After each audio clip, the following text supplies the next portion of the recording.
Muito bem, então hoje nós vamos dar continuidade da parte segunda, capítulo 1, dos espíritos. No item 5, diferentes ordens de espíritos. Neste item, trata-se da hierarquia espiritual. Então, aqui Kardec faz algumas perguntas aos espíritos sobre essa hierarquia, né? Se tem diferentes ordens, se tem alguma escala, enfim, quais são as possibilidades desses espíritos, né, alcançarem a sua evolução, né? Então, os espíritos respondem que são diferentes ordens conforme o grau de perfeição que tem alcançado, né? Então, aqui eles eles traçam uma demarcação como uma barreira, né? De certa forma, uma divisão para limitar esses espíritos, né? Uma separação, digamos assim, para definir, né, essas ordens espirituais, essas hierarquia, né? Assim como nós temos um exemplo aqui da Terra mesmo, né, uma hierarquia de uma empresa, né? Tem o presidente, tem o vice-presidente, tem o gerente, e assim sucessivamente até chegar aos funcionários, né, que vão executar as tarefas, mas tem uma hierarquia, né? E assim como a família tem o patriarca, né, tem a matriarca, tem os filhos, tem uma hierarquia. Acontece também no mundo dos espíritos essa hierarquia. Então, aqui nesse item, né, da questão 96 a 99, é para explicar essas ordens, a divisão dessas ordens, né, são as escalas espíritas que nós vamos ver no próximo item, né? Então, mas se é necessário, e essas ordens, elas são divididas, né? Que Kardec divide depois, né, nas observações dele, ele divide essas três ordens como terceira ordem, que são os espíritos imperfeitos, na segunda ordem, que são os espíritos bons, né? Os espíritos benevolentes que predominam bem, ali já tem uma postura não só de inteligência, possuem o conhecimento da ciência, não só da ciência humana, mas da ciência espiritual, né? Tem já o proveito da sabedoria, da bondade, são os espíritos benevolentes. E da primeira ordem, que são os espíritos puros, né? Que esses já atingiram toda a escala espiritual, chegando à perfeição. Não digo a perfeição absoluta, porque é Deus, né? Mas chegaram bem pertinho da perfeição, bem pertinho de Deus. Já atingiram o seu grau evolutivo, então é a primeira ordem, espíritos puros. Então, aqui nesse item, no sexto item, na escala espírita, Kardec vai fazer as suas observações preliminares antes de definir as ordens, né? Que ele estuda a classificação de como vai ser. Então, ele se baseia, né, no grau de adiantamento desses espíritos. Por isso que ele faz essa divisão, e com a colaboração dos espíritos superiores também, né, que passaram essas informações de acordo também com as manifestações dos médiuns, né, da das manifestações dos espíritos, aí Kardec observou, né, que não poderia ter assim todos os espíritos de uma ordem só, né?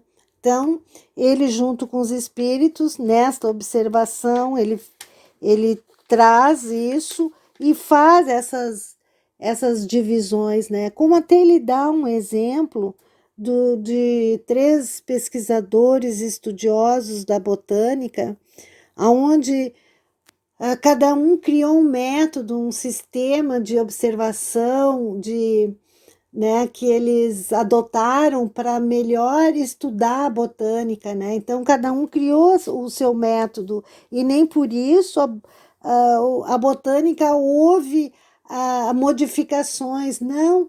Eles simplesmente, né, dividiram em grupos, em classes, né? Como vai o grupo das frutas, o grupo das plantas em gerais, cada um foi elaborando, foi criando os sistemas e agrupamentos ali, classes, para melhor fazer essa divisão e colocar os seus devidos nomes em cada classe. Mais ou menos essa analogia que o Kardec faz em relação a esses grupos de espíritos ou essas classes, né? Então, neste item, né? Então, nessa escala faz Kardec observar isso e essa necessidade para melhor definir, né, cada evolução de cada ordem, né, dos espíritos. Então, o que se trata essa escala, né, é exatamente isso. Espíritos imperfeitos, terceira ordem, caracteres gerais, questão 101. Predominância da matéria sobre o espírito, propensão para o mal, ignorância, orgulho, egoísmo e todas as más paixões que são a consequência disso. Tem a intuição de Deus, mas não o compreende.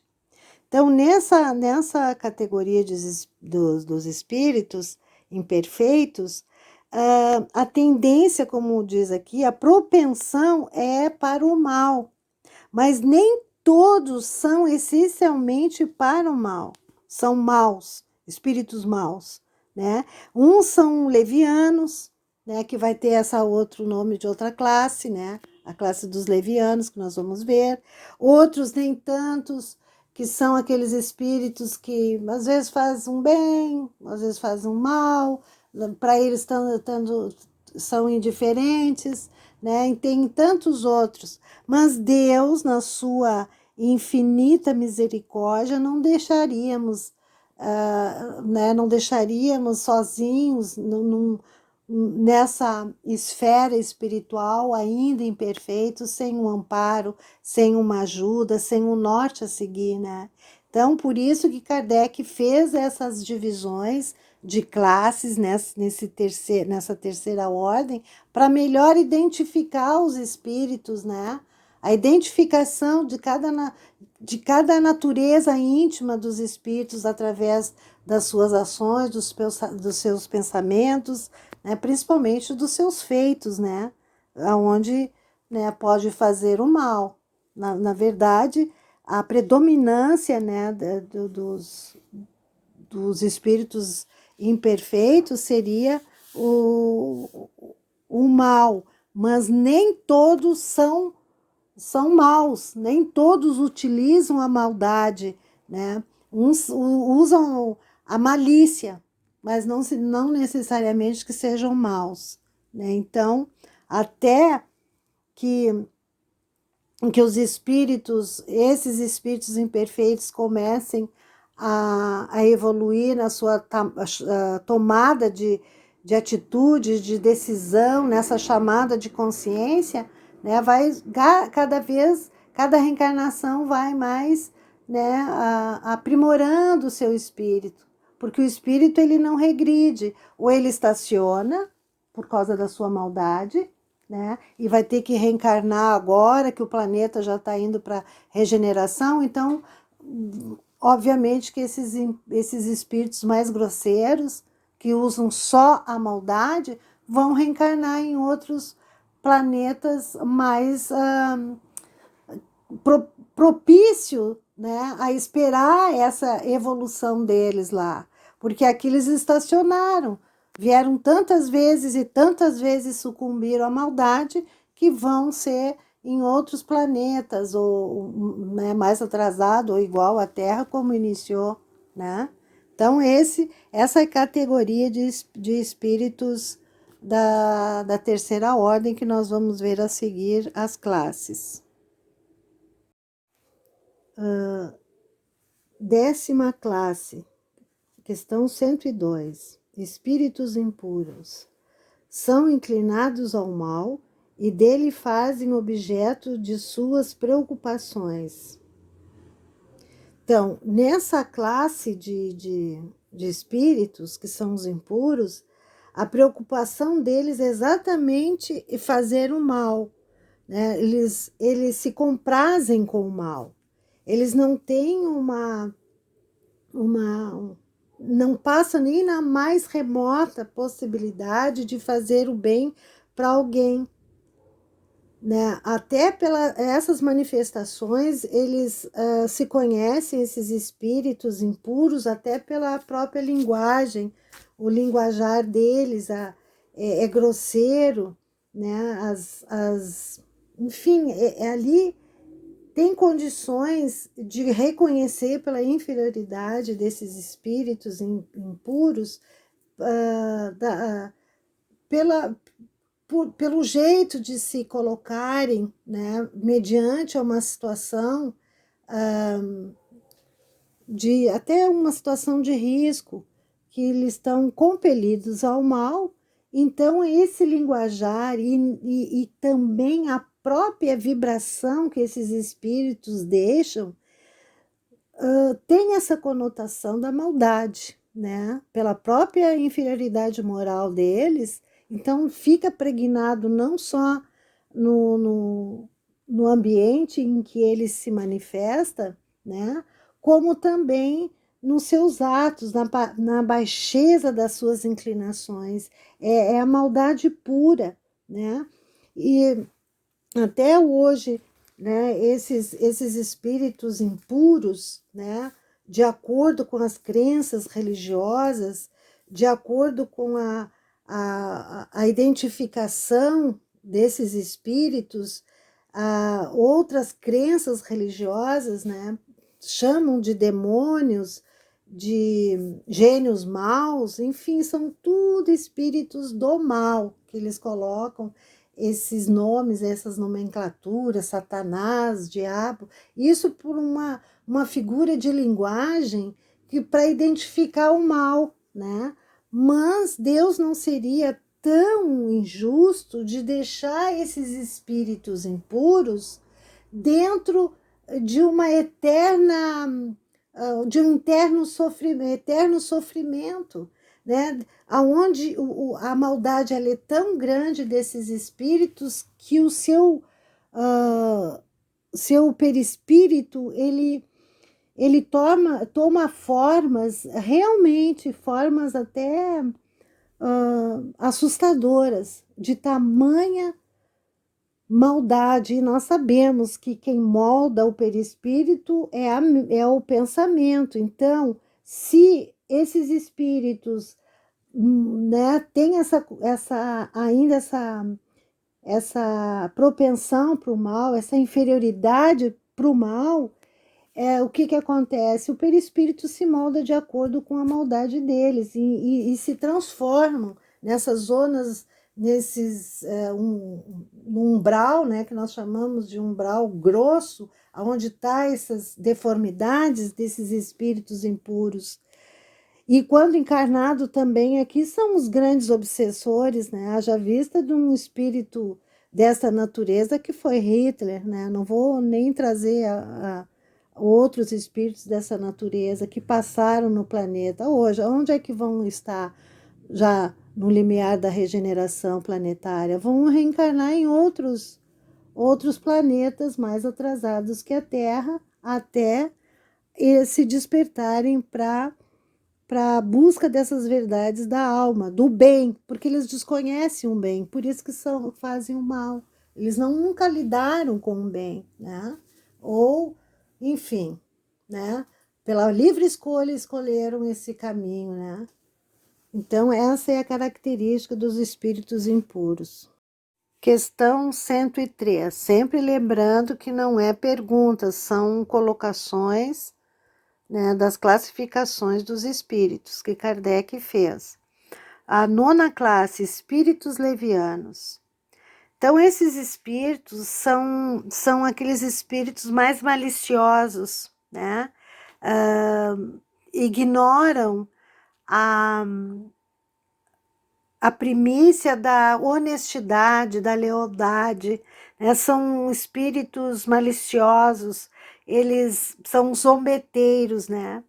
Muitas vezes se aproximam das reuniões mediúnicas para justamente bagunçar, né? São os mistificadores. Então, eles, quando o médium ele não está muito bem estruturado, né, na sua condição de conhecimento, da autodisciplina, né, da identificação desses fluidos, e se o médium ele é um pouco também mais vaidoso, então muitas vezes esses mistificadores eles se apresentam até com uma linguagem mais espirituosa, mais assim de um enfoque mais que se o médium não observa e não sente o teor vibratório que ele emana, ele sucumbe, ele vai naquela mentira ali. Às vezes dá nomes de espíritos mais elevados, né?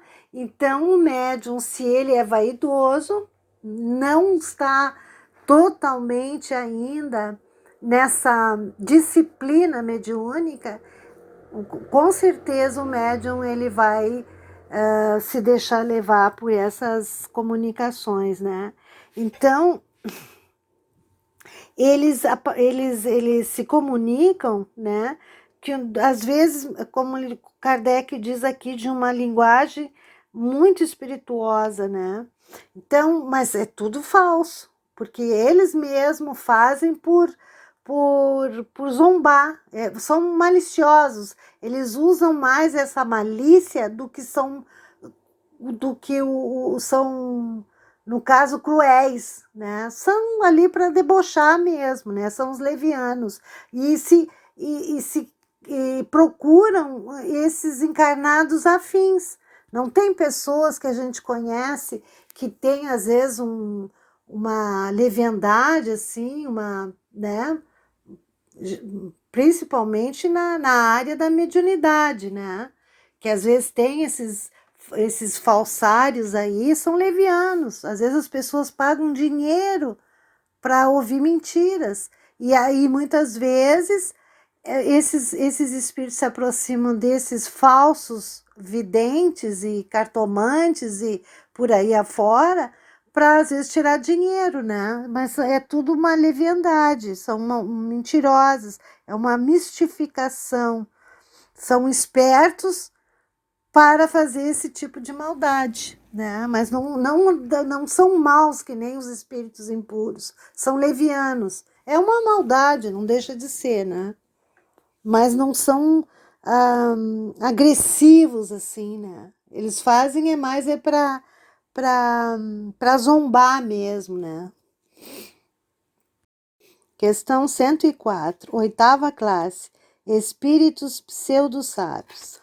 Essa classe aqui eu considero uma das mais perigosas, que são aqueles espíritos que tudo sabe.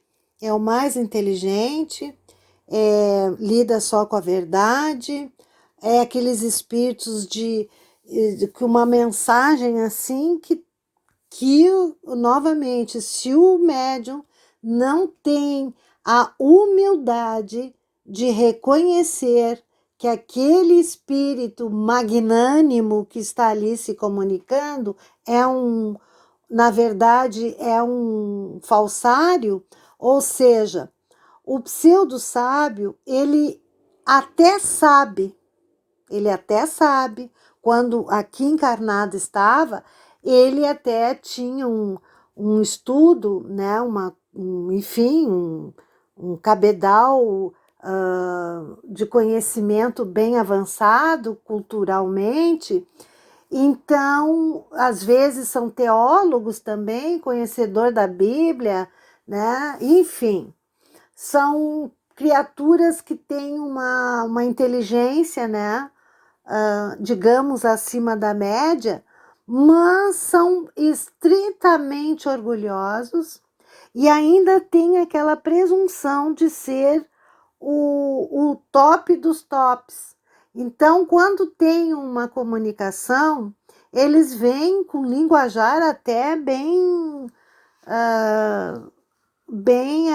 digamos assim, ilustrativos, um pensamento assim maravilhoso, um vocábulo, um linguajar também com uma cultura, né, que tem um conhecimento muitas vezes, eles se manifestam como conhecedor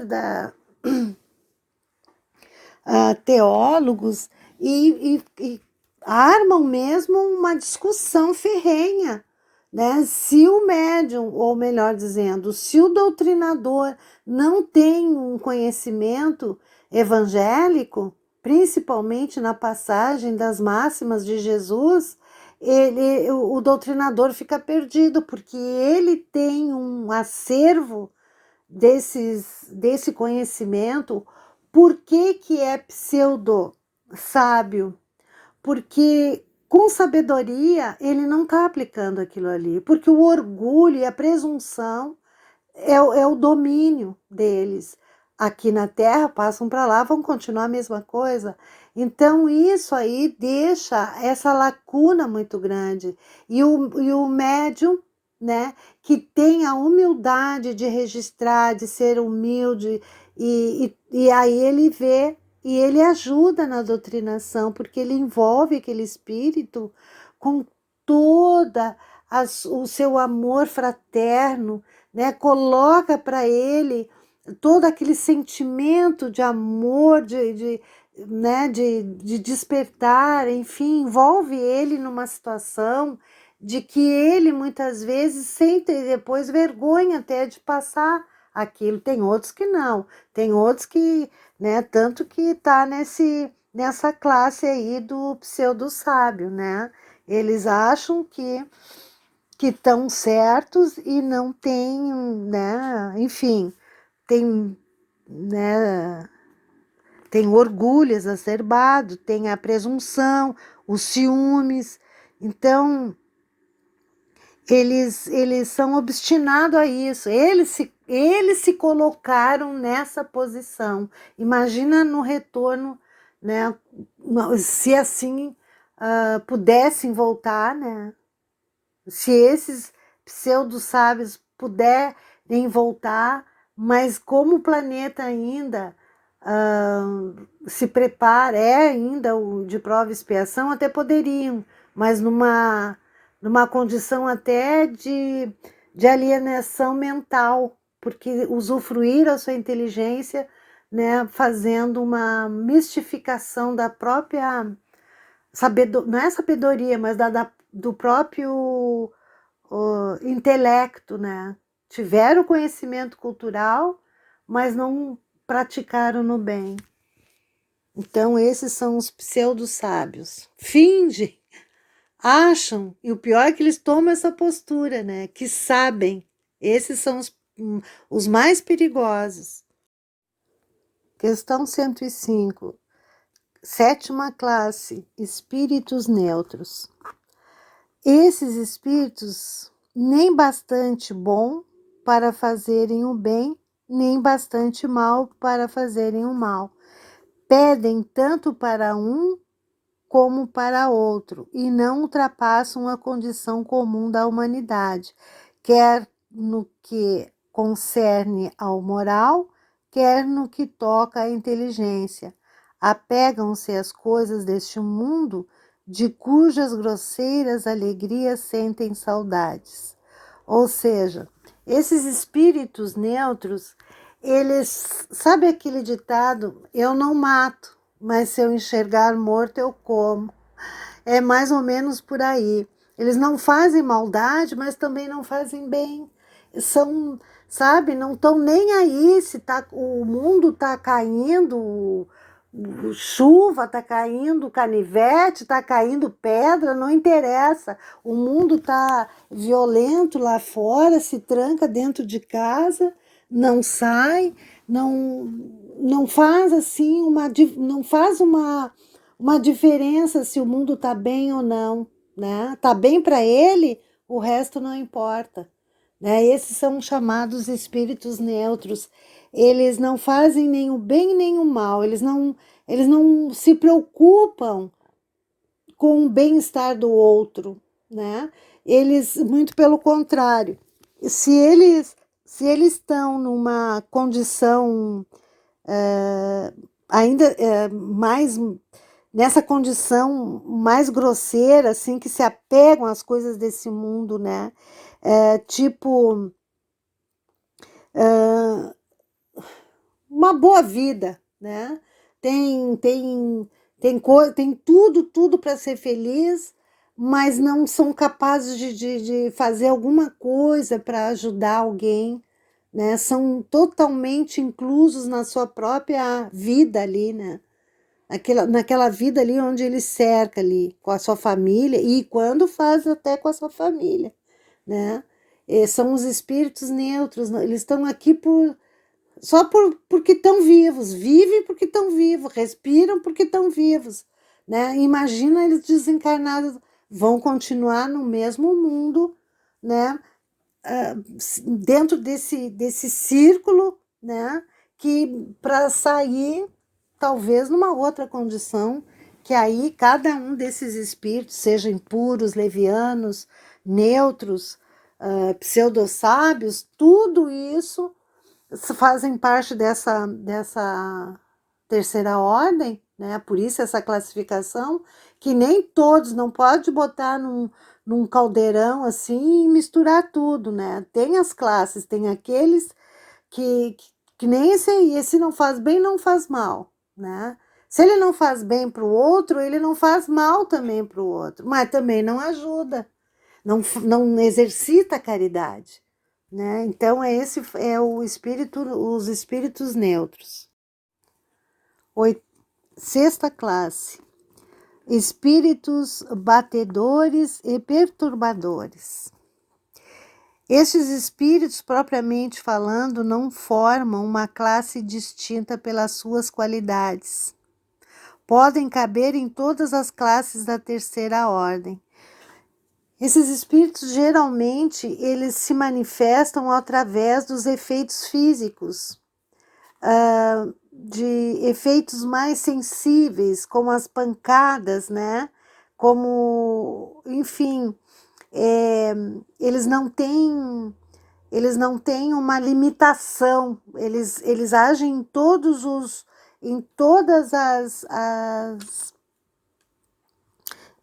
os processos da matéria, né? Pelo ar, pela água, pelo fogo, pelos corpos sólidos, até nas entranhas da terra. Olha só, reconhece-se esses fenômenos,